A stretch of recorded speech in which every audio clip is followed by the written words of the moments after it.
Kalian Pak Muklis sudah selesai belum?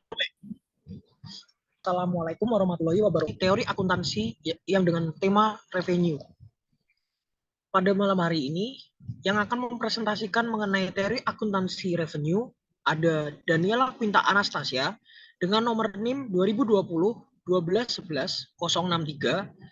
Lalu ada saya, Resnandia Norman Hidayat dengan nomor NIM 2020 12 11 064, serta ada Nadia Akvanabila dengan nomor NIM 2020 12 11 065. Pembacaan materi pertama akan dibacakan oleh Daniela Quinta Anastasia, dilanjutkan oleh Nadia Akvanabila, dan diakhiri oleh saya. Kepada Daniela Quinta Anastasia, waktu dan tempat saya persilakan.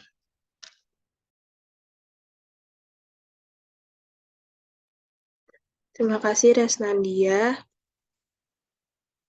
Selanjutnya, yang pertama itu adalah revenue defined. Sebelumnya saya akan menjelaskan tentang pengertian pendapatan.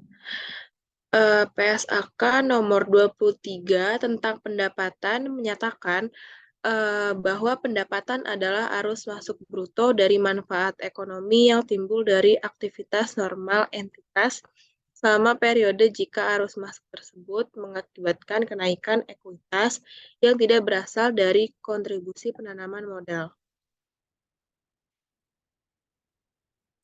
Ini pengertian dari pendapatan atau revenue adalah hubungan antara kegiatan moneter yang menaikkan nilai perusahaan yang berasal dari kegiatan produksi dan penjualan output yang dihasilkan perusahaan.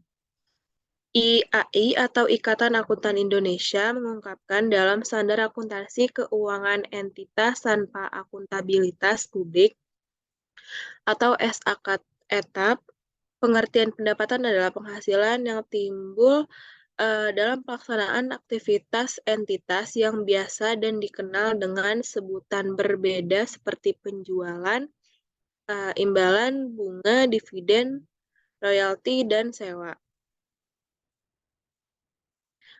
Pendapatan merupakan aliran masuk TIFA yang timbul dari penyerahan barang atau jasa yang dilakukan oleh suatu unit usaha selama periode tertentu.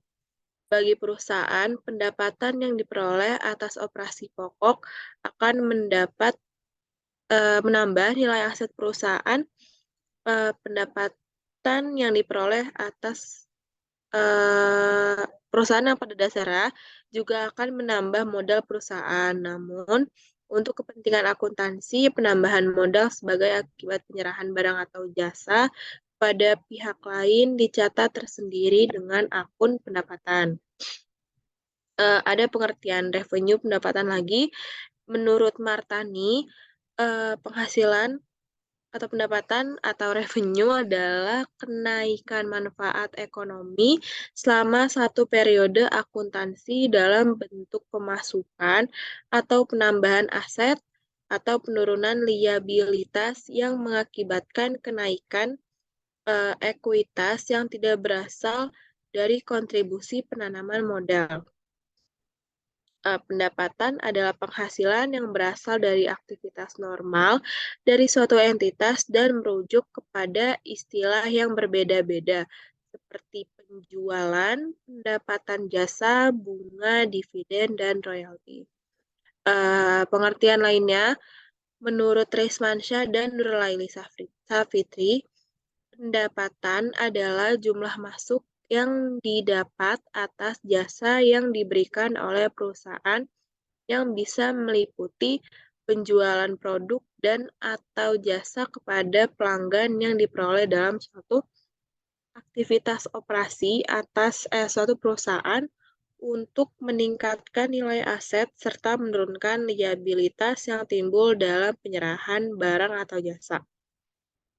Dari beberapa definisi yang saya jelaskan tadi, kesimpulannya yaitu pendapatan adalah hasil dari kegiatan umum suatu perusahaan dalam bentuk kas masuk akibat dari produksi barang atau jasa yang menyebabkan kenaikan aktiva dan penurunan kewajiban.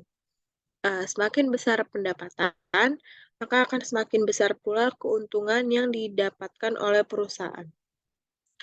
Untuk konsep pendapatan itu sendiri ada dua konsep, yaitu proses pembentukan pendapatan, earning process, dan proses realisasi pendapatan, yaitu realization process.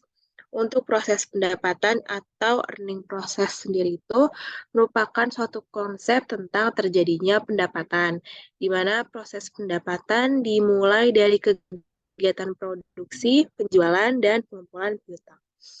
Yang kedua ada proses realisasi pendapatan, yaitu realization process. Proses realisasi pendapatan adalah proses pendapatan yang diterima setelah produk atau jasa dikerjakan dan terrealisasi melalui penjualan langsung maupun kontrak penjualan. Jika kontrak penjualan dilakukan sebelum produksi barang atau jasa, maka pendapatan belum dapat dikatakan karena proses perhimpunan pendapatan belum terjadi. Selanjutnya,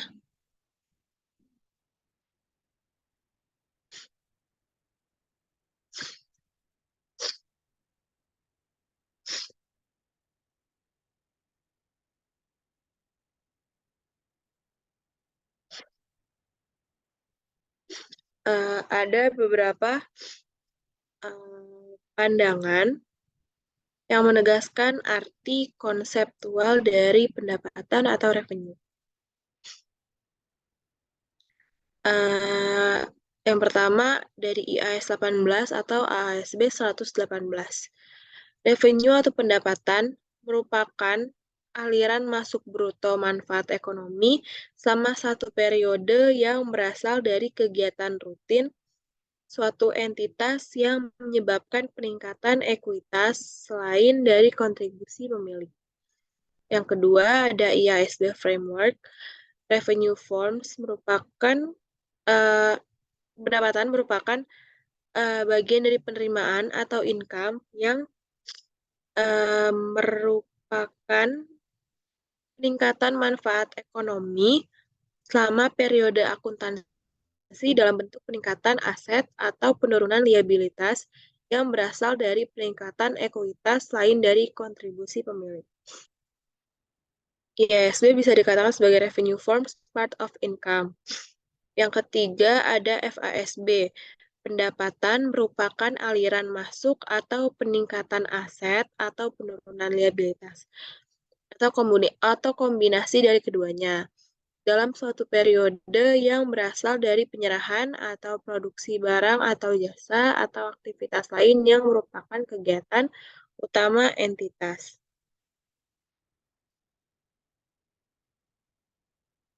Selanjutnya ada behavioral view of revenue. Patton dan Littleton berpendapat pendapatan menunjukkan pencapaian bruto atau kinerja bruto perusahaan, sementara beban atau expense mewakili usaha perusahaan. Penyandingan pendapatan dan beban menghasilkan profit yang merupakan pencapaian neto perusahaan atau perilaku pendapatan. Ada pendapat lainnya dari Bedford, profit akan naik hanya atas aktivitas yang merupakan operasi bisnis entitas, tidak termasuk yang merupakan hasil dari penerapan metode akuntansi.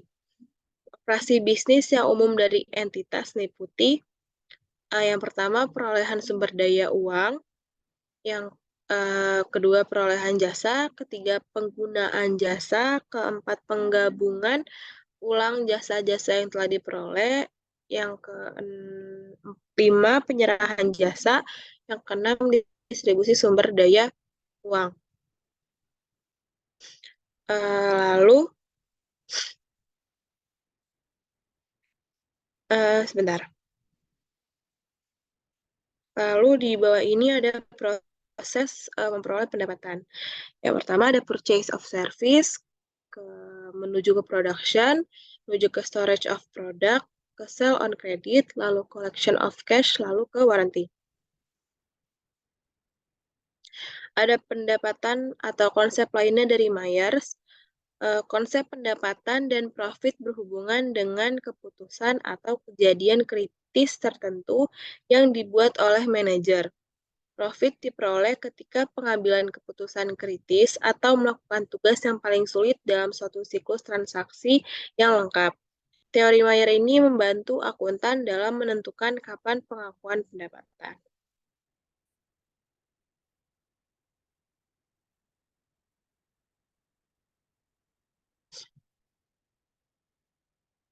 Untuk subbab yang kedua, yaitu revenue recognition, akan dibacakan oleh Nadia Ahfa Nabila.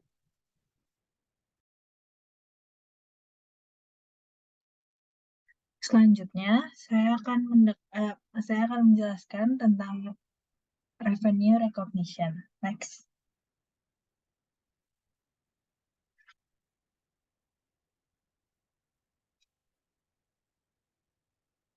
Yang pertama ada historical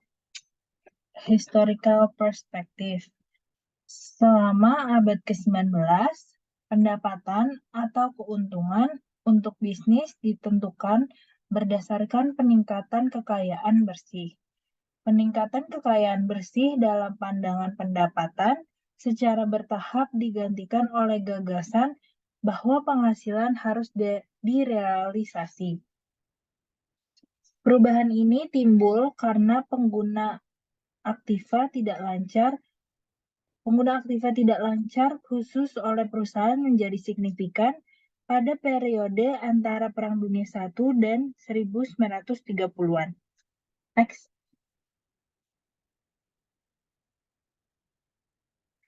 Di Amerika Serikat, pelanggaran yang timbul dari penilaian pada tahun 1920 memberikan kontribusi sebagai peristiwa bencana ekonomi yang mengarah pada depresi besar 1930-an. Beberapa orang menilai profesi akuntansi sebagai ilmu bertanggung jawab atas bencana tersebut karena telah mengizinkan perusahaan untuk aktiva nilai over-optimis. Next.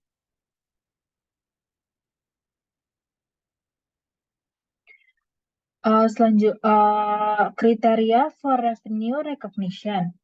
Menurut Combes dan Martin, pengakuan pendapatan dapat terjadi pada satu bagian atau poin dalam siklus operasi entitas atau proses penerimaan seperti gambar berikut.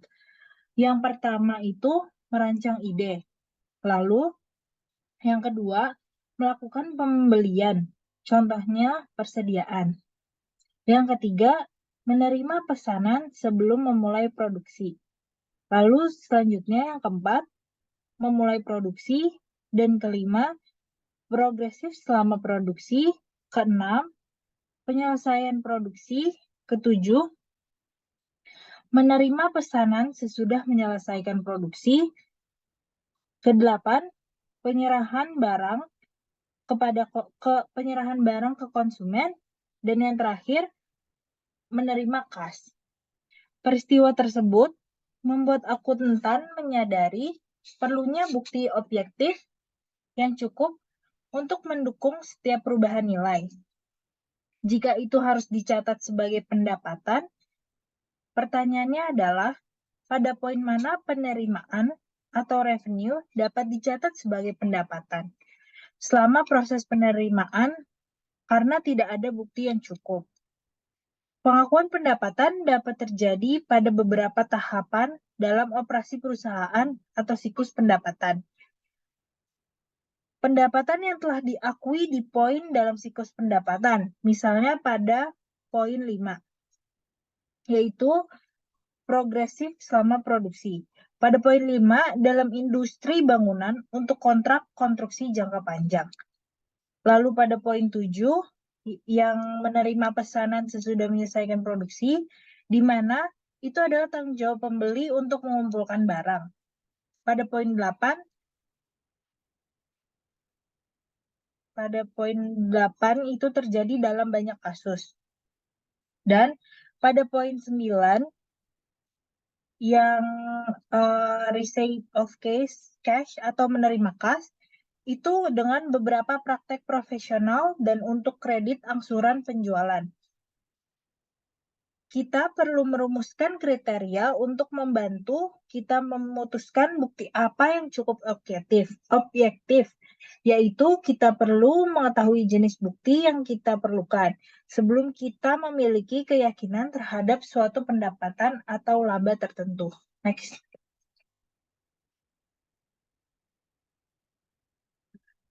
Peristiwa yang dijelaskan di atas, akuntan dibuat sadar akan kebutuhan untuk bukti objektif yang cukup untuk mendukung setiap perubahan nilai, jika itu harus dicatat sebagai pendapatan. Pengakuan pendapatan dapat terjadi beberapa tahap dalam operasi perusahaan atau pendapatan siklus. Kita perlu merumuskan kriteria untuk membantu kita yang memutuskan apa yang cukup objektif, yaitu kita perlu mengetahui jenis bukti yang kita butuhkan sebelum kita memiliki keyakinan dalam jumlah tertentu. Pendapatan atau keuntungan. Kriteria pengakuan didasarkan pada keinginan untuk kedua informasi akuntansi yang relevan dan handal. Tetapi, secara tradisional, penekanan ditempatkan pada yang terakhir. 3 kriteria tersebut adalah, yang pertama, terukurnya nilai aset, yang kedua, adanya transaksi, yang ketiga, substansial penyelesaian proses produksi. Next.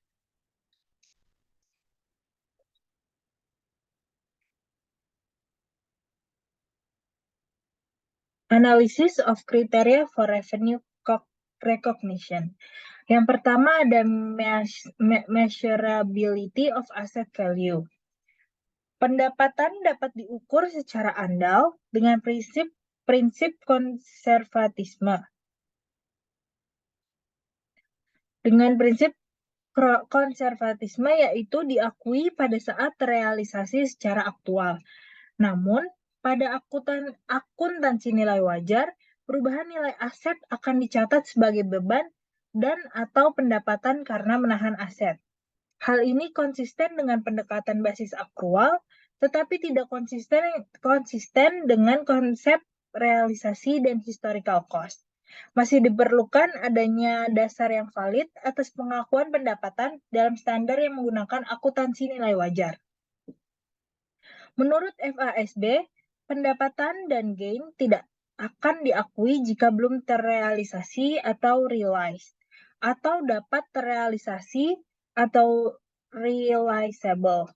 Menurut teori of monograph nomor 3, terrealisasi artinya bahwa aset yang diterima adalah kas atau klaim atas kas, sedangkan dapat terrealisasi adalah bahwa aset yang diterima siap dikonversi menjadi sejumlah kas atau klaim atas kas. Next.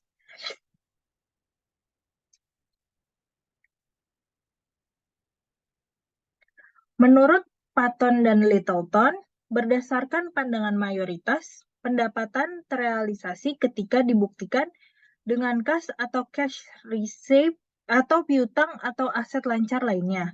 Perbedaan realisasi dan pengakuan.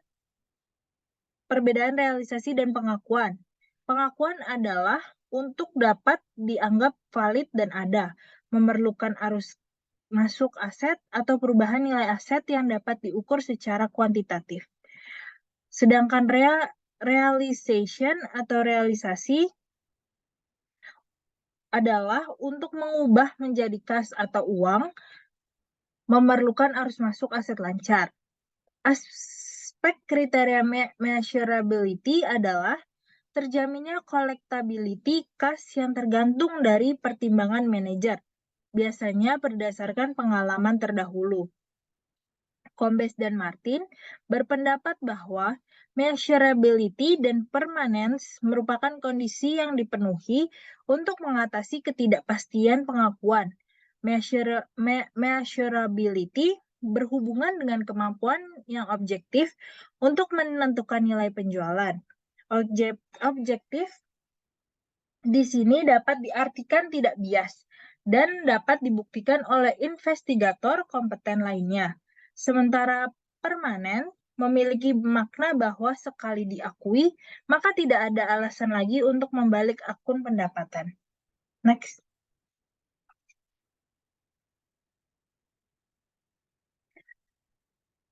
Selain itu ada existence of a transaction. Ketika sebuah pihak eksternal dalam transaksi jangka panjang menyatakan kesediaan untuk membayar harga yang diberikan untuk produk perusahaan. Transaksi ini tentu merupakan bukti objektif dari peningkatan nilai perusahaan. Pihak luar memberikan bukti yang menguatkan nilai output. Saat ini, kecuali dalam kasus tertentu, perusahaan harus terlibat langsung dalam transaksi. Perhatikan bahwa jika kita bersikeras menjadi pihak perusahaan untuk transaksi sebelum pendapatan tersebut dapat diakui, maka biaya historis menjadi dasar yang paling mungkin untuk penilaian aset. Hal ini tidak mengherankan karena itu untuk menentukan bahwa kriteria ini cenderung menjadi pendukung current cost dan exit price accounting. Mereka berpendapat bahwa perusahaan tidak perlu menjadi terlibat dengan transaksi tersebut. Namun, suatu transaksi pasar secara umum sudah cukup. Jika ini diperbolehkan, maka aset tersebut dapat direvaluasi dan laba dicatat sebelum penjualan. Selanjutnya ada substantial completion of the earning process. Pendapatan tidak dihasilkan sampai perusahaan telah melakukan sebagian besar kegiatan yang memperoleh pendapatan. Pendapatan tidak dianggap telah diperoleh sampai perusahaan telah melakukan sesuatu. Sebagai contoh, penandatanganan kontrak di kebanyakan kasus tidak menciptakan pendapatan karena tidak ada kinerja yang dilakukan oleh penjual. Kriteria ini tidak secara eksplisit dinyatakan dalam kerangka. Berfokus pada pengertian bahwa pendapatan tidak dihasilkan sampai perusahaan telah melakukan sebagian besar kegiatan yang berusaha memperoleh pendapatan. Ketika sebagian besar operasi yang merupakan proses penerimaan telah dilakukan oleh perusahaan, maka biaya yang terkait dengan operasi-operasi juga dapat ditentukan. Biaya total dapat dipastikan dengan sedikit ketidakpastian, karena apapun masa depan yang mungkin terjadi dapat dengan mudah diperkirakan.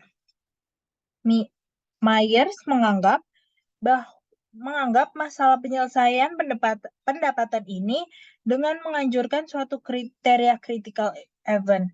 Laba diperoleh pada saat pengambilan keputusan yang paling kritis atau melakukan tugas yang paling sulit dalam suatu siklus transaksi lengkap.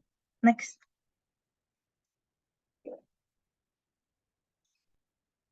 Yang ketiga selanjutnya adalah revenue measurement. Next.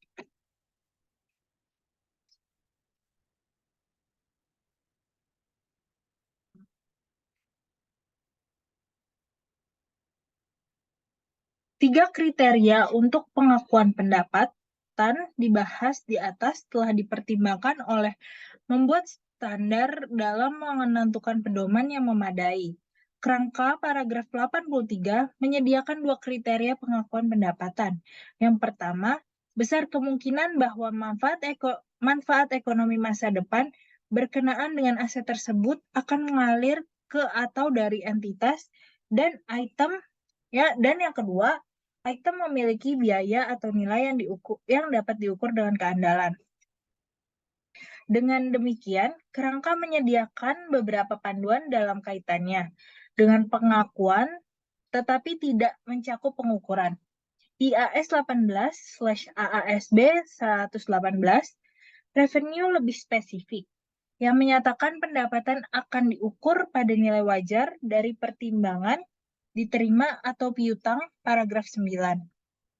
lebih jauh, memberikan aturan khusus untuk pengakuan dari berbagai jenis pendapatan, yaitu yang pertama, penjualan barang, jasa, yang kedua jasa, dan yang terakhir bunga, royalti, dan dividen. Next.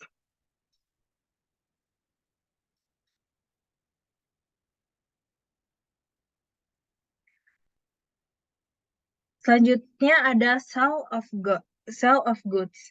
Dari perspektif teoritis, penjualan paling memenuhi ketiga kriteria umum pengakuan, terukurnya nilai aset, adanya transaksi, dan penyelesaian proses penerimaan, tercantum dalam bagian sebelumnya.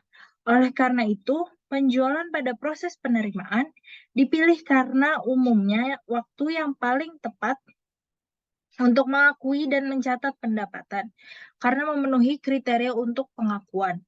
Pada saat penjualan, sebuah transaksi dilakukan, penjual menerima aset terukur, dan proses penerimaan secara substansial telah selesai.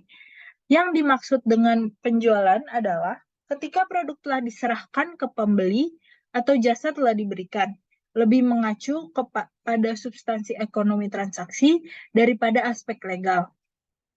Meskipun barang telah diserahkan ke pembeli, jika resiko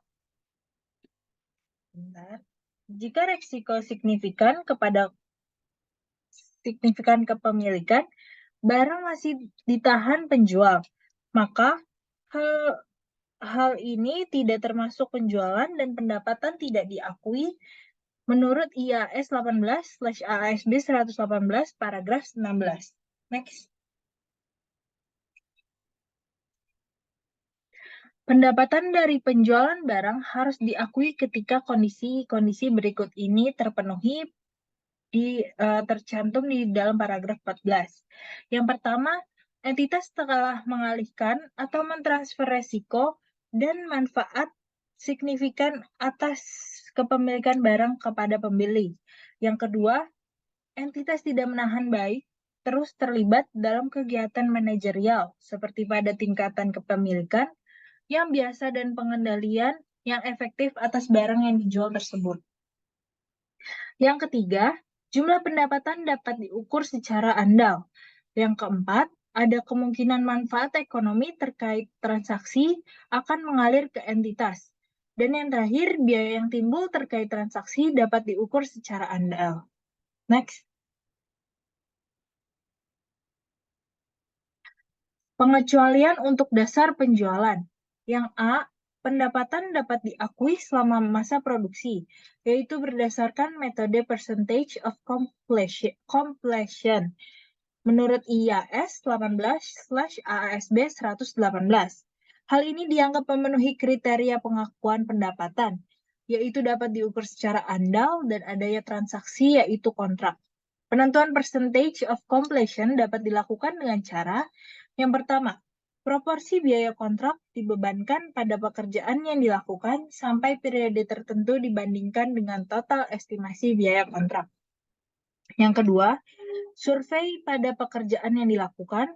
Dan yang terakhir, penyelesaian fisik secara proporsional dibanding dengan kontrak pekerjaan.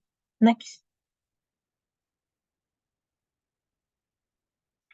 Yang B, pendapatan diakui di akhir masa produksi, yaitu jika peristiwa penting adalah pada saat produksinya dan penjualan setelahnya hanyalah suatu yang rutin sehingga dianggap akan selalu terjadi.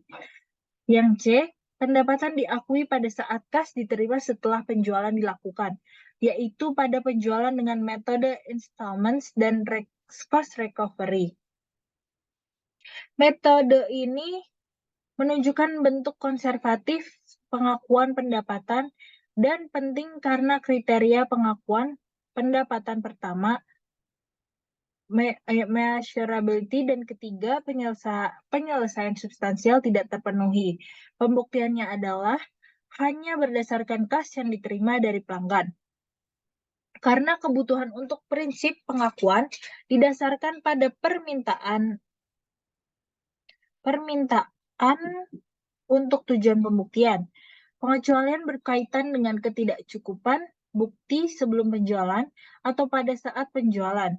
Pengecualian terhadap aturan umum berkaitan dengan dasar penjualan yang dapat atau harus digunakan hanya di bawah kondisi tersebut di atas. Next. Selanjutnya akan dibacakan oleh Daniela Quinta. Oke, terima kasih Nadia Vanabila. Yang selanjutnya rendering of service.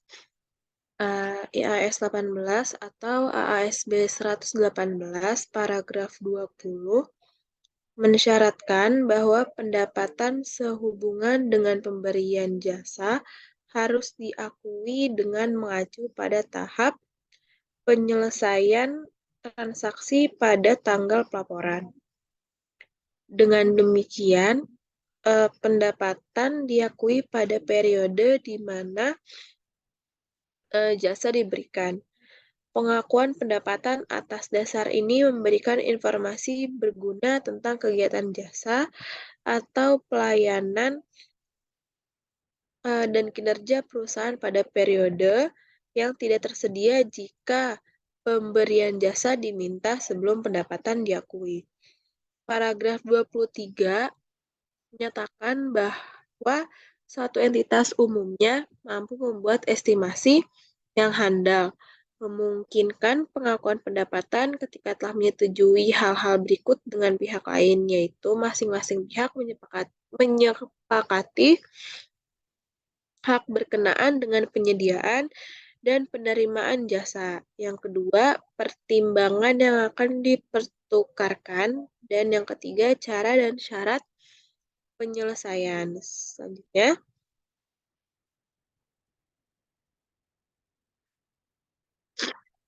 ketika outcome transaksi terkait pemberian jasa dapat diestimasi dengan andal, pendapatan dapat diakui pada periode di mana jasa disediakan berdasarkan tingkat penyelesaian transaksi di tanggal pelaporan. Outcome transaksi dapat diestimasi secara andal jika kondisi berikut ini terpenuhi. Yang pertama, jumlah pendapatan dapat diukur secara andal. Kedua, ada kemungkinan manfaat ekonomi terkait transaksi akan mengalir ke entitas. Ketiga, tingkat penyelesaian transaksi pada tanggal pelaporan dapat diukur secara andal. Yang keempat, biaya yang timbul terkait dan untuk menyelesaikan transaksi dapat diukur secara andal. Selanjutnya, interest, royalties, and dividends. Bunga, royalti, dan dividen dapat diakui pada saat diterima, memenuhi semua kriteria pengakuan umum. Namun, untuk beberapa item, waktu lampau menunjukkan pendapatan telah diterima.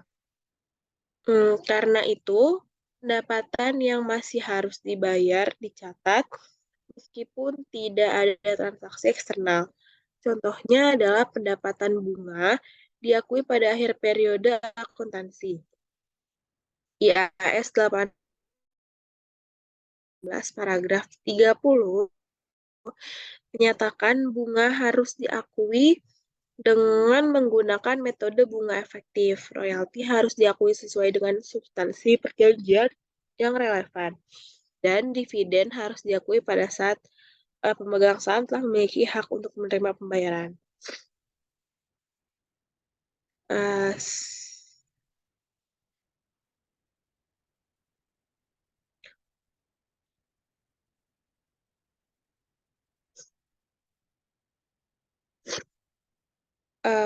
Selanjutnya, pendapatan atas bunga, royalti, dan dividen diakui ketika IAS 18 atau ASB 118 ada kemungkinan manfaat ekonomi terkait transaksi akan mengalir ke entitas. Kedua, jumlah pendapatan dapat diukur secara andal. Ketiga, dasar pengakuan. Yang pertama, ada bunga, effective interest method, royalty, basis akrual sesuai dengan isi perjanjian terkait bayaran dibuat.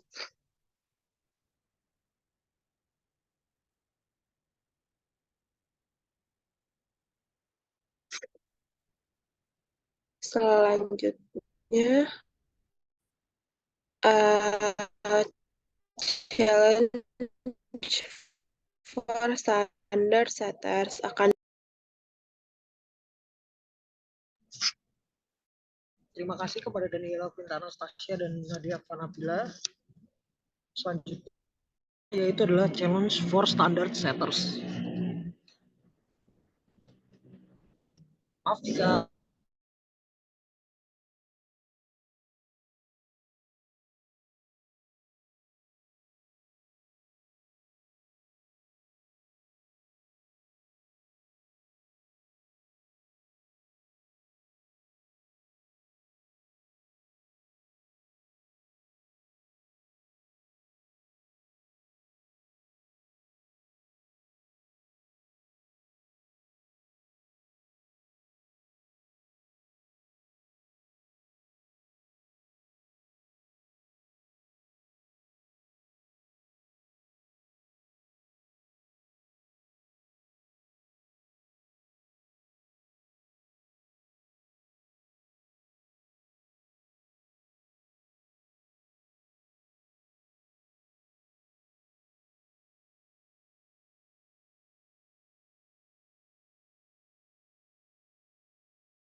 maaf, apakah suara saya terdengar? Maaf, terjadi sedikit masalah sinyal karena sinyal saya sedang buruk.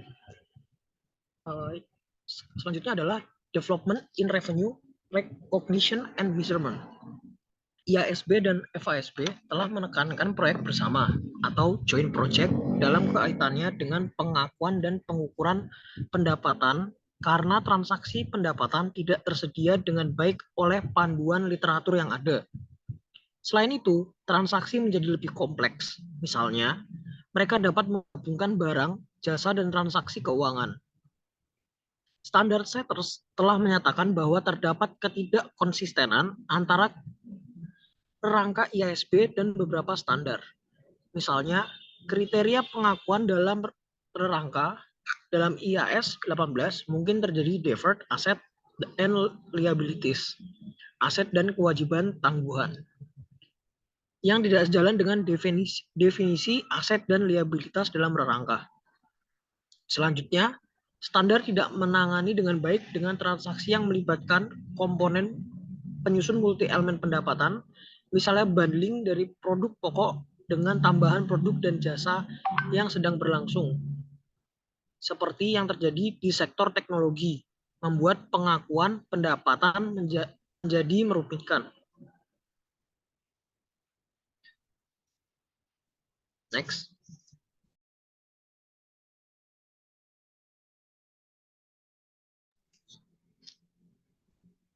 IFASB dan IASB telah melakukan sebuah proyek untuk mengembangkan seperangkat prinsip untuk pengakuan pendapatan yang akan menghilangkan ketidakkonsistenan dalam literatur yang ada dan praktek-praktek yang berlaku.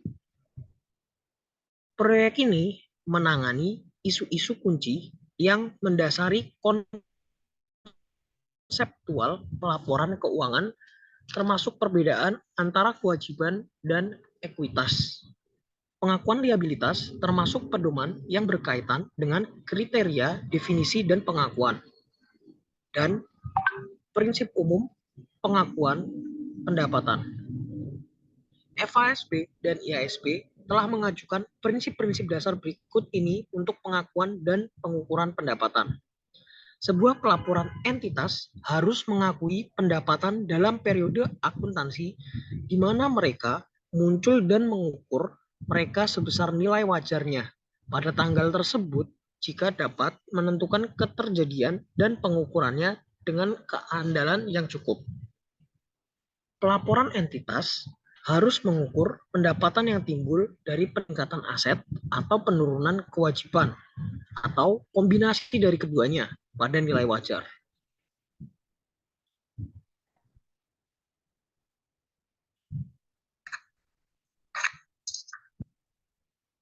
Next.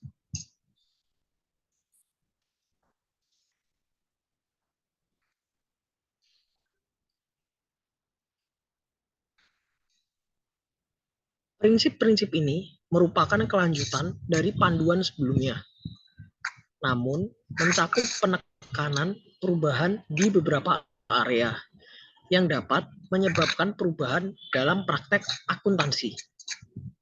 Sebagai contoh, pendapatan diakui dalam periode yang timbul.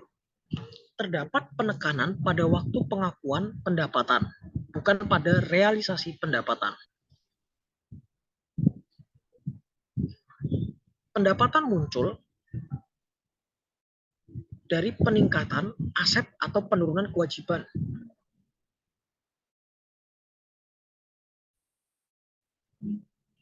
Pendapatan dapat merupakan hasil dari perubahan nilai aset yang terjadi dalam siklus produksi dan dari kepemilikan aset, yaitu dari pengukuran kembali. Kedua unsur pendapatan, termasuk dalam pengukuran pendapatan komprehensif, diadopsi sebagai prinsip kerja. Saya ulangi. Pengakuan dan pengukuran pendapatan mencerminkan nilai wajar. Pendekatan nilai wajar telah diadopsi sebagai prinsip kerja. Tetapi, ini akan terpengaruh di masa depan dengan keputusan dalam proyek pengukuran pendekatan nilai wajar kontroversial dan tidak memiliki dukungan bulat dari pengatur standar. Sebagai contoh, pengaturan standar akuntansi, Dewan Jepang telah menyatakan keprihatinan tentang penggunaan nilai wajar dan meminta agar itu dihentikan. Pengukuran harus dapat diandalkan. Hal ini konsisten dengan karakteristik kualitatif informasi keuangan, termasuk dalam rangka. Sebentar, saya akan pindah ke meja lain karena pencahayaannya kurang.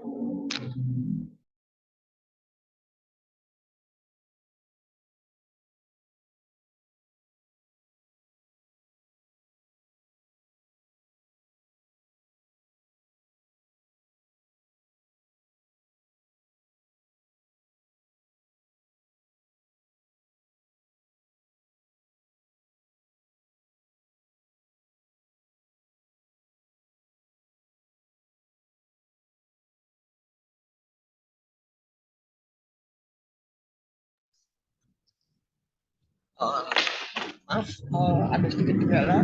Bisa dilanjutkan, Pinta?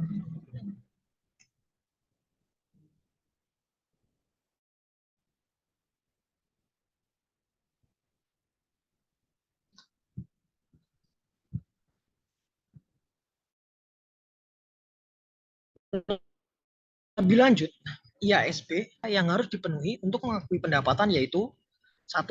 Kriteria unsur yang membutuhkan perubahan aset atau kewajiban untuk memiliki current, yaitu 1. Semua peningkatan aset telah terjadi sehingga meningkatkan ekuitas tanpa investasi yang sepadan oleh pemilik, dan 2. Penurunan kewajiban telah terjadi sehingga meningkatkan ekuitas tanpa investasi yang sepadan oleh pemilik. Kriteria pengukuran yang mengharuskan perubahan aset atau kewajiban dapat diukur dengan tepat, yaitu 1. Aset atau kewajiban diukur dengan menggunakan atribut yang relevan, dan 2. Peningkatan aset atau penurunan kewajiban dapat diukur dengan keandalan cukup.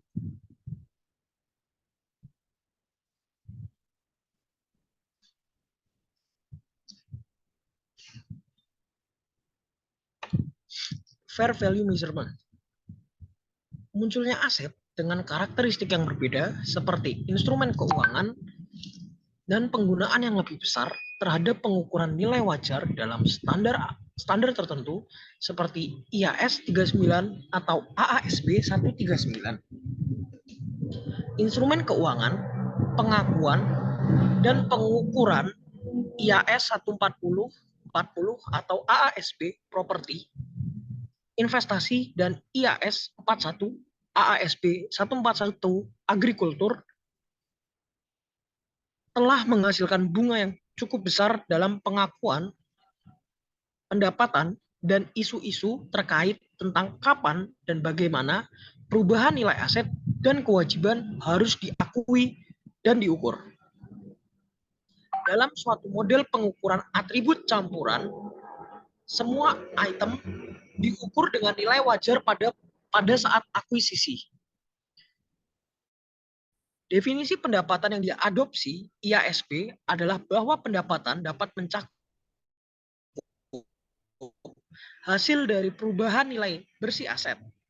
Beberapa standar IASB mengharuskan keuntungan dan kerugian gain and losses yang timbul dari pengukuran kembali aset dimasukkan dalam operating income atau dalam comprehensive income meskipun telah terrealisasikan atau belum terrealisasikan.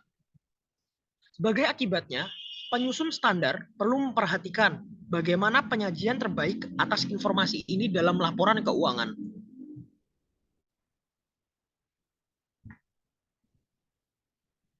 Bisa dilanjutkan, Quinta?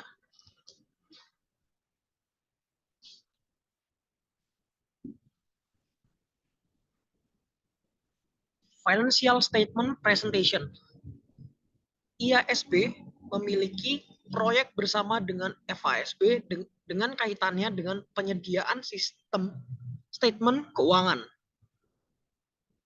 Proyek ini relevan terhadap diskusi pengakuan pendapatan berkenaan dengan bagaimana unsure pendapatan akan dilaporkan dalam statement keuangan. Proyek tersebut menekankan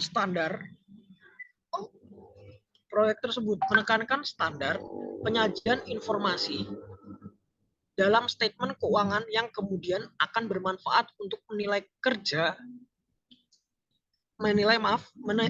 kinerja dan posisi dari entitas. Proyek juga mencakup berkaitan dengan penyajian statement keuangan dari setiap perubahan pengakuan aset dan liabilitas dari transaksi atau peristiwa lain kecuali berkenaan dengan transaksi dengan pemilik.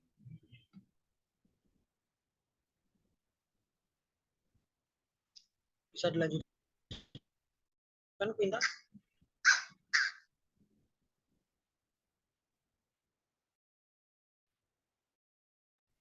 Sudah.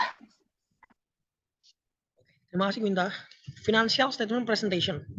Dalam kaitannya dengan penyajian statement keuangan, Dewan telah mencapai kesimpulan tentatif berikut. 1. In all inclusive single income statement. Ini adalah perubahan dari praktik sebelumnya di mana laporan laba rugi berbentuk multiple telah disajikan. Maaf, ada sedikit gangguan. Setiap perubahan aset dan liabilitas akan ditunjukkan dalam statement keuangan. Sementara di masa lampau hanya beberapa item yang dimasukkan dalam laporan laba rugi. Realization is not the basis of inclusion of item. Tujuan dari laporan laba rugi adalah untuk menyediakan informasi yang bermanfaat untuk pengambilan keputusan. Faktanya, item tidak terrealisasi tidak akan dikecualikan dari cakupan statement keuangan. Separate disclosure of performance and remeasurement. Laporan laba rugi akan membedakan antara arus pendapatan dan penyesuaian penilaian. Perubahan dalam nilai wajar akan menyebabkan perubahan kinerja selama periode. Perubahan kondisi ekonomi atau perubahan dalam ekspektasi pasar.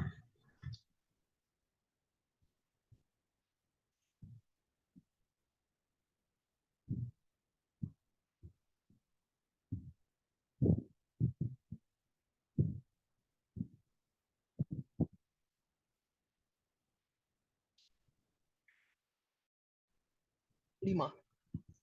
Issue for auditors.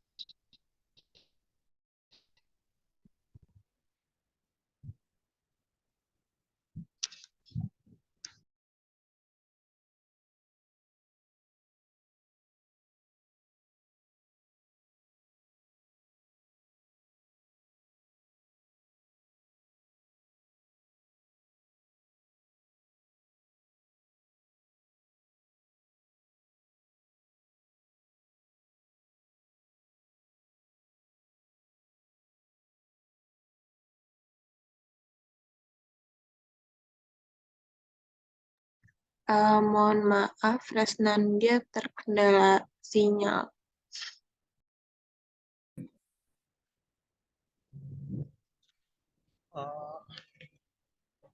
Maaf, barusan sinyal saya sedikit hilang, maaf terjadi gangguan. Saya lanjutkan, yaitu issue for auditors. Risiko penyajian pendapatan yang terlalu besar atau overstatement terjadi jika 1. Transaksi atau kejadian yang mendasari pencatatan pendapatan belum terjadi atau tidak dikenakan terhadap entitas. Jumlah pendapatan tidak dicatat dengan tepat. Dan yang terakhir adalah pendapatan untuk periode tersebut terkait atas transaksi untuk periode akuntansi yang akan datang.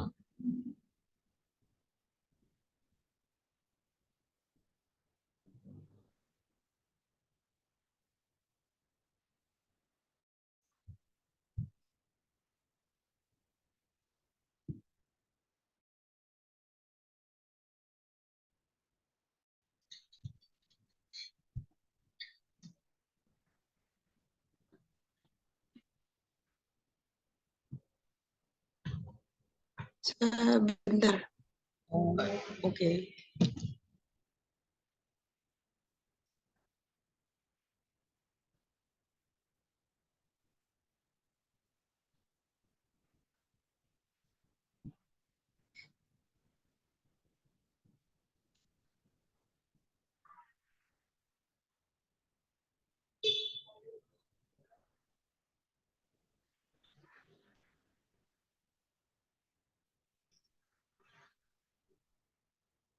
Sudah, Winta? Udah, boleh dilanjut. Oke, terima kasih. Issue for auditors.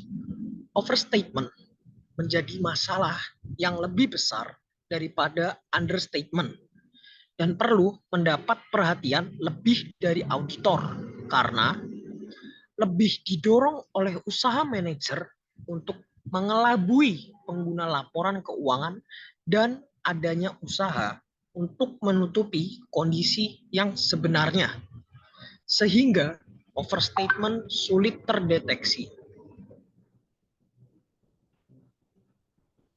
Terdapat bias dalam akuntansi, di mana auditor akan lebih dipertanyakan apabila mengalami kegagalan dalam mendeteksi kesalahan yang mengarah ke pendapatan yang overstate daripada yang understate. 3.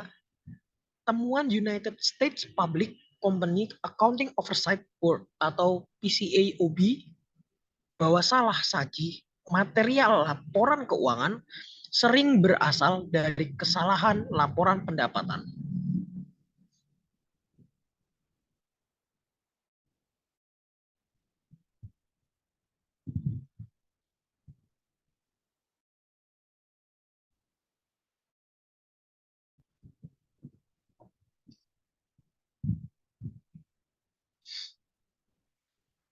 Dapat menjadi masalah yang sulit untuk transaksi yang rumit dan atau ketidakpastian signifikan mempengaruhi penentuan penyelesaian transaksi secara substansial.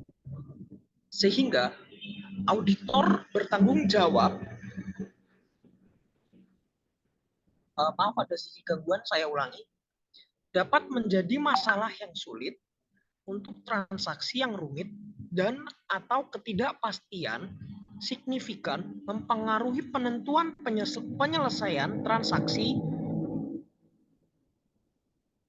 secara substansial, sehingga auditor bertanggung jawab untuk menilai dasar keputusan manajer terkait existence dan nilai pendapatan yang diakui pada periode berjalan.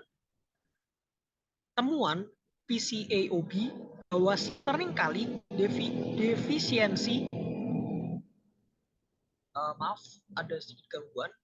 Temuan PCAOB bahwa seringkali defisiensi di kinerja perusahaan audit atas prosedur audit adalah terkait dengan akun pendapatan.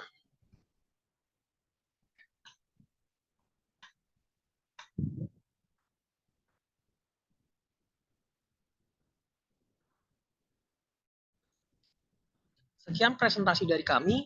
Sekiranya ada tambahan dari Daniela Quinta Anastasia maupun dari Nadia Akfa Nabila, saya persilahkan. Saya akan memberikan kesimpulan. Kesimpulan dari presentasi tadi adalah pendapatan adalah elemen kunci akuntansi dan mendasar dari pelaporan aktivitas suatu perusahaan. Jadi, definisinya sangatlah penting. Kita tahu pendapatan menaikkan nilai bruto dari aset dan modal, dan kenaikan akhirnya berhubungan dengan kas.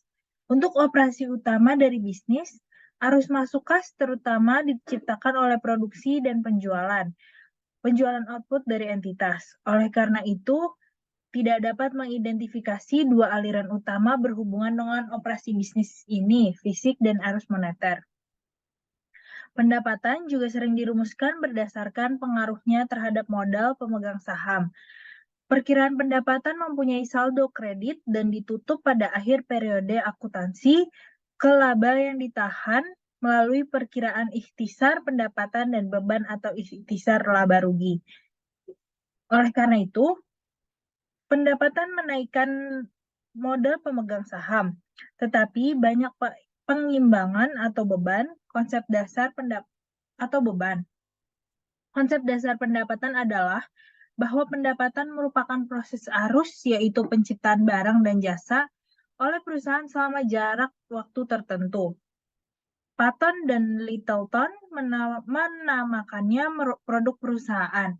Perhatikan bahwa definisi ini tidak menentukan jumlah ataupun saat pengakuan pendapatan, tetapi bersikap netral terhadap aspek-aspek ini.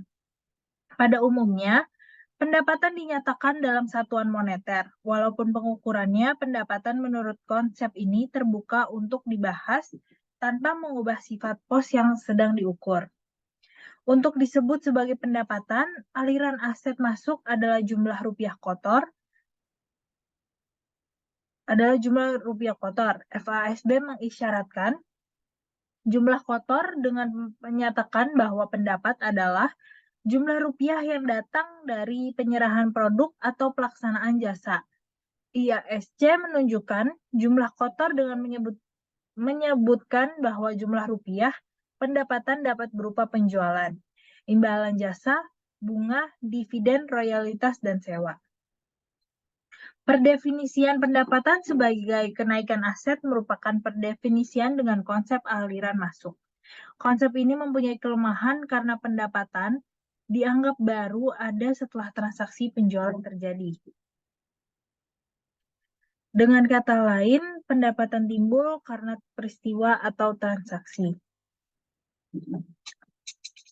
pada saat tertentu dan bukan karena proses selama suatu periode. Kelemahan lain adalah definisi ini mengacaukan pengukuran dan penentuan saat pengakuan dengan proses penciptaan pendapatan.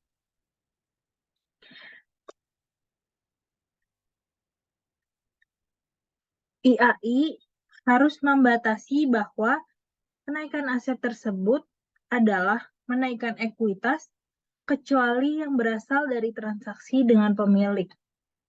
Konsep kenaikan aset mengalami masalah dalam hal aliran masuk yang berupa pembayaran di muka yang berasal dari pelanggan. Walaupun pembayaran semacam ini merupakan bagian dari operasi utama, perusahaan pada kenyataannya aliran masuk tersebut tidak atau belum dianggap pendapatan.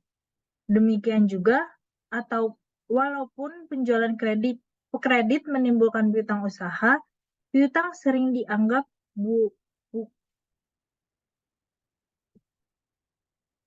piutang sering dianggap bukan suatu aliran masuk aset. Itu saja yang bisa dapat saya sampaikan. Saya kembalikan ke Reza. Baik, terima kasih Nadia Afanabila atas kesimpulannya. Apakah Daniela Quinta Anastasia ada tambahan? Dari saya cukup. Baik. Terima kasih Daniela Quinta Anastasia dan Nadia Afanabila. Sekian presentasi dari kami. Terima kasih sudah mengikuti presentasi kami. Maaf bila tadi saya sering terjadi gangguan dikarenakan sinyal yang sedang buruk di luar. Terima kasih. Sekian presentasi dari kelompok kami. Selamat malam. Semoga besok pagi bisa beraktivitas dengan baik. Dan semoga presentasi yang telah kami berikan dapat bermanfaat bagi rekan-rekan semua. Selamat malam. Terima kasih Daniela Quinta Anastasia. Terima kasih Nadia Afanabila. Terima kasih Reza. Terima kasih Nadia. Terima kasih Quinta, terima kasih Reza.